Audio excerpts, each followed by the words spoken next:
Hey friends, welcome back to Potter Plus, your podcasting home for the upcoming Harry Potter television show and so much more. I'm your host, William, and if you happen to hear Cruella de Vil cackling in the background, don't be alarmed. But summertime is upon us, and my days off are spent with the most rambunctious, imaginative, and downright awesome 6-year-old on the planet. But I did get accustomed to a couple of days off during the week by myself for things like podcasting, laundry, but I would not trade this time that I get with her for anything. Well, anyways, we have a great show for you today. Coming up later, you get to hear part 1 of my conversation with 2 of the Sonic sorceresses from Swish and Flick. They are, I would argue, expert level in their knowledge of the books. And as a result, we discuss the changes that the movies made, changes that worked, changes that didn't. And I can't wait for you to hear that conversation. And I'm so grateful that they came on the show. But first, this is Potter Plus after all. And we have huge news regarding the upcoming television show from the Wizarding World. HBO, in association with Warner Brothers Television, has named Francesca Gardner of HBO's Succession, His Dark Materials, and Killing Eve as showrunner and executive producer, and Mark Mylod of HBO's Succession, Game of Thrones, and The Last of Us as executive producer and director of multiple episodes of the upcoming Harry Potter television show. Now, when that news broke, Harry Potter author J.K. Rowling stated, "I am truly thrilled to announce our director and writer, both of whom I have interviewed as part of the production team. Both have a genuine passion for Harry Potter, and having read Francesca's pilot script and heard Mark's vision, I'm certain that the TV show will more than live up to expectations." Now, Francesca is a British screenwriter who, upon graduation, was named one of UK's hottest new directors from the National Film and Television School. She's also a 2-time Emmy-nominated writer and a 1-time winner for her work on Succession. But is she a fan? Now, this one took a little bit of digging, but in a conversation with the Elevate podcast, host Ramita asked Francesca about her childhood, her school years, and this is what she had to say. Now, bear in mind, this was February 20th of 2023, before the TV show was even announced. Take a listen. So I'd like to start with all my guests by looking a little bit into what they were like as young people themselves and sort of seeing if there was anything you'd like to share about what words might describe you as a youngster, maybe at school, maybe how your teachers might describe you, and then also at home, what your siblings and what your parents might describe you as. Depends on the age. I think there are certain things that I've always been, I think, like a big swatch. I always had the really unappealing desire to be top of the class, and you know, I feel very strongly aligned with the Hermione archetype. Oh, fantastic. Yes, which is, you know, it has its benefits and also has its huge downfall. My kudos as a social being at school was not very high, but my love of learning was the thing that made school enjoyable for me. I mean, she drops Harry Potter references in everyday conversation about as much as I do, so I feel like we are in good hands. But with that, we're going to take a break, and when we come back, you get to hear part 1 of my conversation with Swish and Flick. We'll be right back. This episode is brought to you by the Big Red Button Podcast. Do you know what you'd do in a nuclear apocalypse? Because we sure as quack don't. See how our choices get us into trouble and back out again in this actual play podcast. Big Red Button is for lovers of the Fallout franchise, choose your own adventures, and tabletop role-playing games rolled into one big audio drama. Our band of stragglers is unraveling a mystery in the wasteland, and we're at the mercy of the roll of the dice. So grab your Geiger counters, take your rat away, and subscribe to our new show, The Big Red Button. Well, Megan and Katie Petras, you are 2 of the 3 dynamic hosts of the Swish and Flick podcast. Welcome to Potter Plus. Thank you for having us. Yeah, I'm so excited. Thank you guys for coming on. I will link in the show notes of this episode. We had a big extended conversation where we got to nerd out about our Potter stories and how you guys became Harry Potter fans. Yes. But I would argue that you all, and I will go to court and testify for this if you need me to, are approaching like expert level of Harry Potter knowledge from the books. And how was it? Creature's Tale Was that the one that was 8 or 9 parts? It was really long. In your breakdown on Swish and Flick. It felt even longer because like at the exact same time, our bonus episodes that we do like on our Patreon were also Creature and Regulus. Yeah. So we were like talking in depth. Oh my gosh, your Felix file. Talking in depth specifically about like their characters for like 5 episodes plus Creature's Tale just taking forever to get through. All of the parts on your just the level of that you all go in deep on this.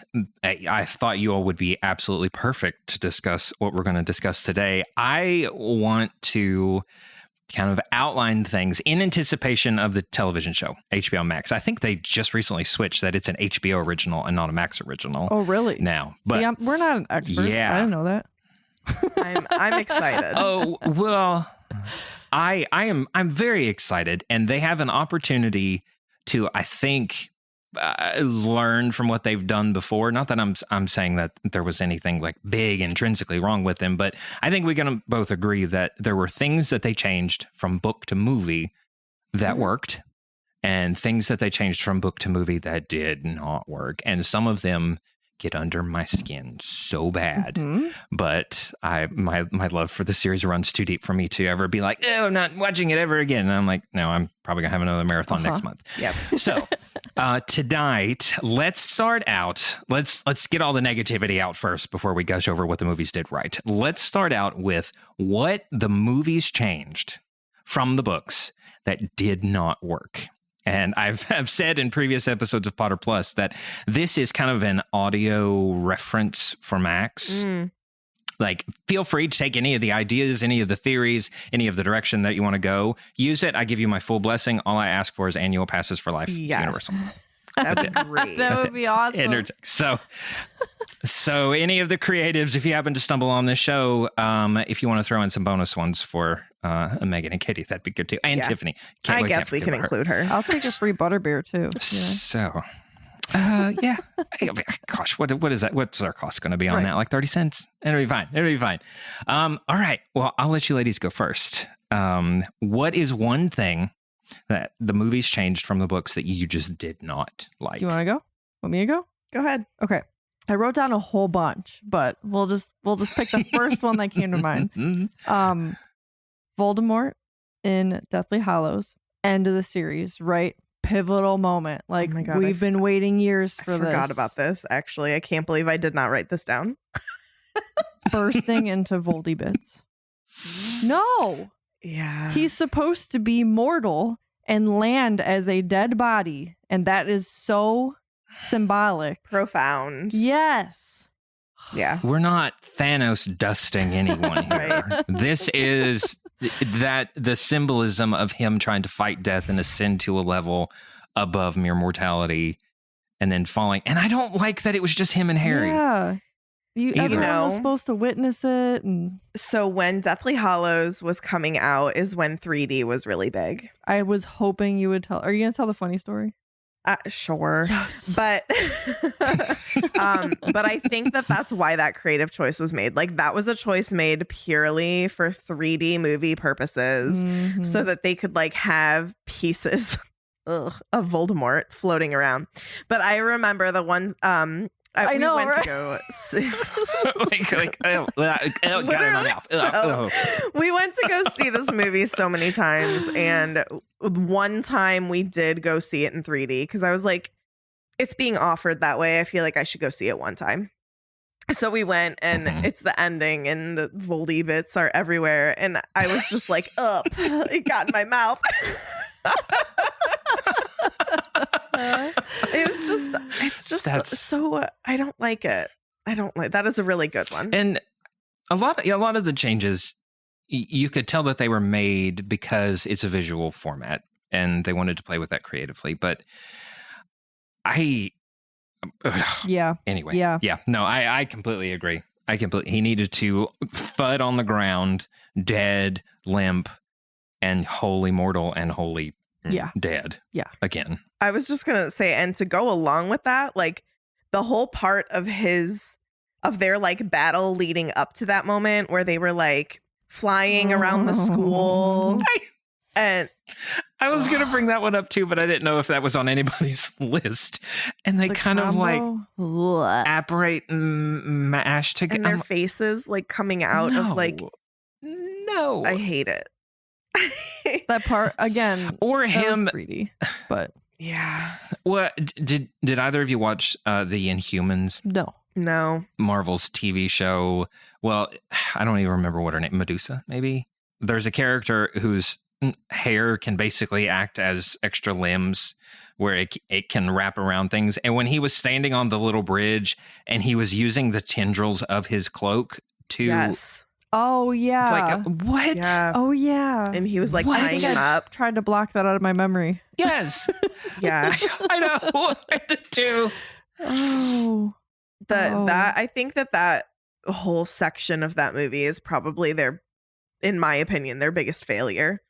In translation between No, I agree. Well, it's like they were trying to make the end like this big thing between Harry and Voldemort. And it's like, but as it was written was the big thing. It fell flat though, because Yeah. like you needed the other people around. You needed it to just be a fight. You just like Mm-hmm. I could talk about it forever. I wanted Harry's monologue. Yes. Yeah.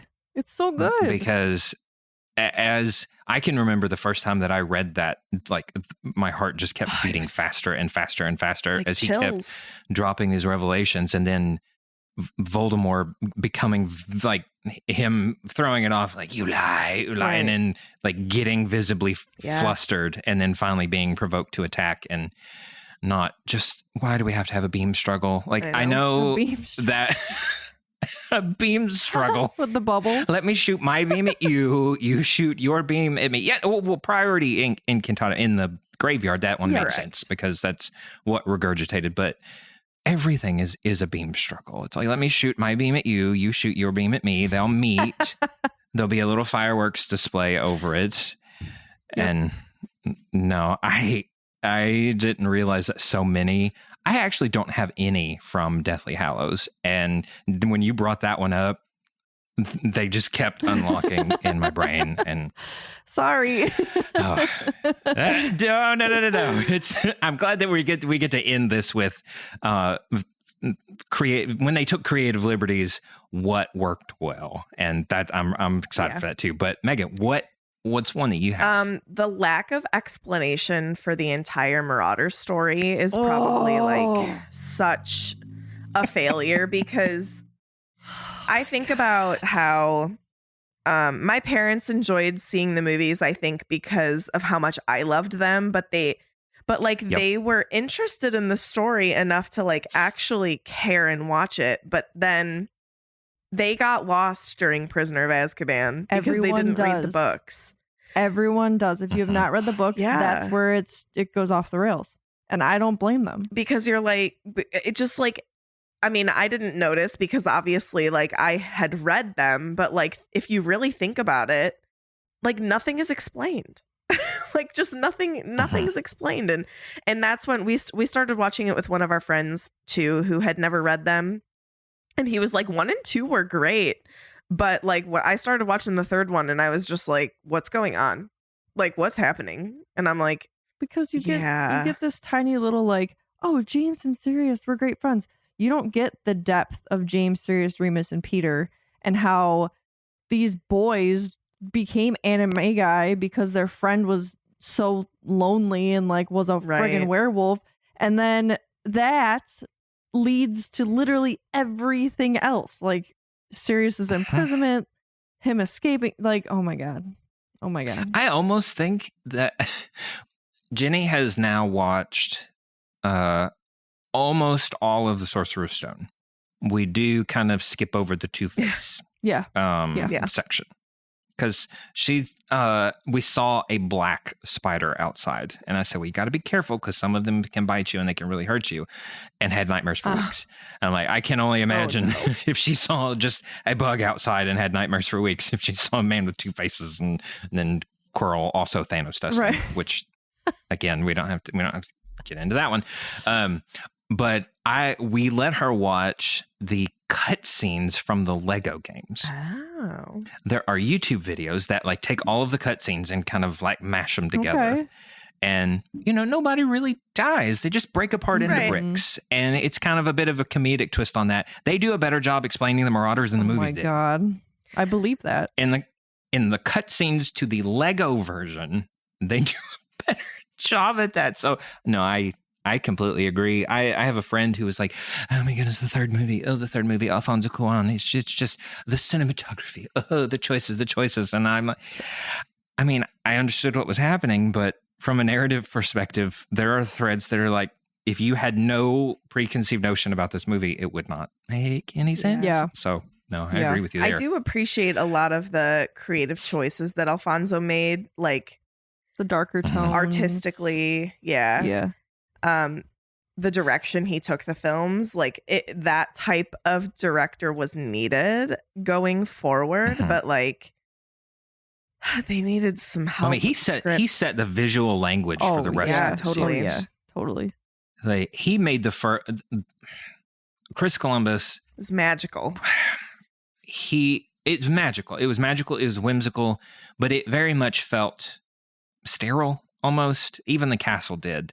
It was very clean and it was very pristine. Like Alfonso Cuarón's interpretation of the Wizarding World felt lived in. Yeah. It felt like it had been there for centuries and not was recreated. And so the Marauders, of course, I have this theory that the TV show is just a launching point for the Wizarding cinematic universe. Oh yeah, if they want it to be, and like this is going to be the Wizarding World's Mando, like the Mandalorian. I hope. Like you bring Mando, you have Baby Yoda that guarantees people will watch it. You have a familiar story which guarantees people will watch it, and you use that for backdoor pilots for everything else. I hope so. Professor Benz, not Professor McGonagall, giving the history of the Chamber of Secrets, talking about the founding. You have a flashback to the founding there. There's your there's your backdoor pilot. Yeah. The Marauders in the third season, whenever they are having flashbacks to them, backdoor pilot for the Marauders. And so when they made the announcement for the television show, I don't know if you got as deep in the weeds as I did, but in watching that, David Zaslav was the constant refrain was telling more stories inside of our IP. And that's where they told all of the House of the Dragon, Game of Thrones spinoffs that are coming. And I think that's the plan. They just haven't quite revealed it yet. But it's going to be a cinematic universe there. But anyways, no. Well, let's get back to the topic here. So this one has bugged me since I saw the very first movie at 13, I think. It was whenever I saw it in theaters. When Hagrid comes to save Harry from the Dursleys, Hut on the Rock, and he pulls out the cake, they make a point of him saying, I baked it myself, words and all, not in the book, then proceed to show a cake where the words were misspelled. Yeah. That was two very deliberate choices to make Hagrid seem like an idiot. And I hated that. He spelled it correctly in the book. He didn't mention anything. The only thing he mentioned that he had difficulty spelling, and if you pronounce it correctly, is Voldemort. Right. That's a French word. I don't know that as an English speaker. I would know how to spell it. But they've taken that and they're like, well, he must just be bad at spelling. He just must be stupid. And like that has bugged me like on a deep level ever since I first saw that first movie. And I know they play that up with Umbridge when she's speaking very loudly. How long have you been? And doing all the little like sign language to make him seem dumb. But that one, like that intentional choice to make Hagrid the bit of a blundering idiot, I hated it. Because I have this theory that as payment for helping Dumbledore during the First War, because Dumbledore says, I would trust Hagrid with my life. Well, why? Hagrid must have saved his life at some point. Yeah. And probably used some sort of fantastic beast to do so. And the timeline would have enabled him to do that in the last two. Anyway, sorry. Calm down. But I think as payment, because Dumbledore had the Elder Wand, and we know the Elder Wand can repair wands, I think he repaired Hagrid's wand and concealed it inside the umbrella. Because Hagrid, he was expelled in his third year. Yeah, I think. Yeah. And he can still do some very accomplished magic and do it effectively. Like he built a roaring fire in the hut on the rock correctly. Like he bent over, and then whenever he pulled back, there was a fire. He was able to produce water to help put out his house. He was able to speed up the boat when he was like, don't tell anybody at Hogwarts. And he attempted human transfiguration, which we know happens in the 6th year. Right. On Dudley, you don't even start human transfiguration until the 6th year, and he still managed a pigtail. So I think he's a very accomplished wizard. I would agree with that. And had he had a full 7 years of training, he would have been brilliant at it. And I don't know. That's one that has bugged me ever since that first movie came out. Yeah, like he's not an idiot, you know? Like, why do we have to make him seem that way? Why do we have to lean even further into that? Yeah. No, I agree. No, thank you. Okay, made it around the horn once. Katie, what else do you got? So many. This is Half-Blood Prince. The entire burrow scene that they added in with the fire and running out into the marsh and the Death Eaters visiting. Why? Why was that there? The whole book is very like I feel like there's enough cinematically charged there to be fine. Like why? It was like they chose, I guess this is kind of a 2-in-1, but they chose that because they took out the battle at the astronomy tower. So it was like they replaced it with that, which I don't understand because there was, I don't know, maybe they just like wanted to change it up from like having another battle at Hogwarts because like there's a lot of that going forward, but I bet that was the decision. Like, oh, we're going to have this big battle, so we can't have another one there. Yeah, I don't know. But also, like, there are protections around the burrow. Like, they couldn't have just slammed into it and exploded it, and there's fire.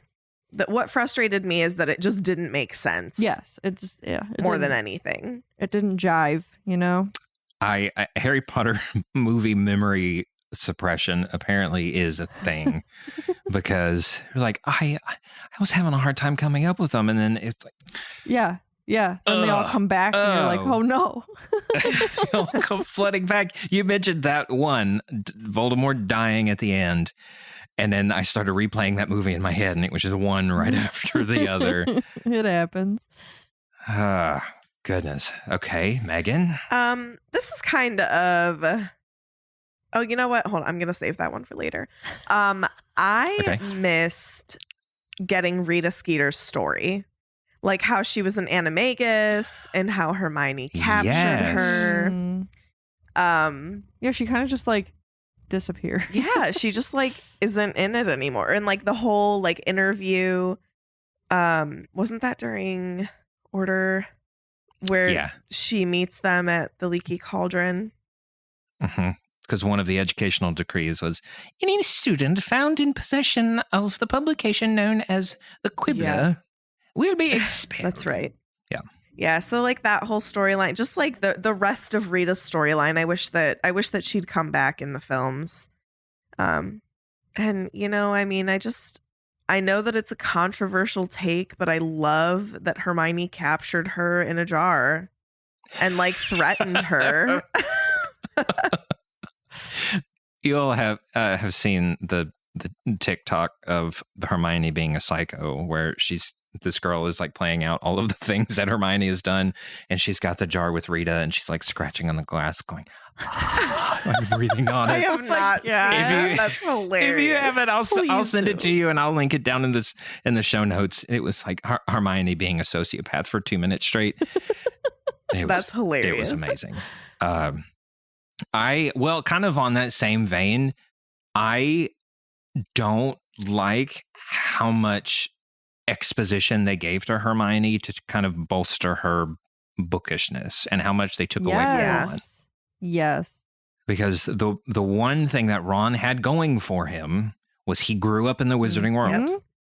And I know Harry was our ultimate exposition dump number one for him, but also for us because he was experiencing it in real time. And Ron was explaining a lot of these things. And that was another one of the jarring ones, even in my like early teenage years watching these movies when Hermione walks away from Hagrid when he was like, what does mudblood even mean? And she turns around, she's crying and, like, and says, oh, that's what it is. She didn't say that. This is Ron's line.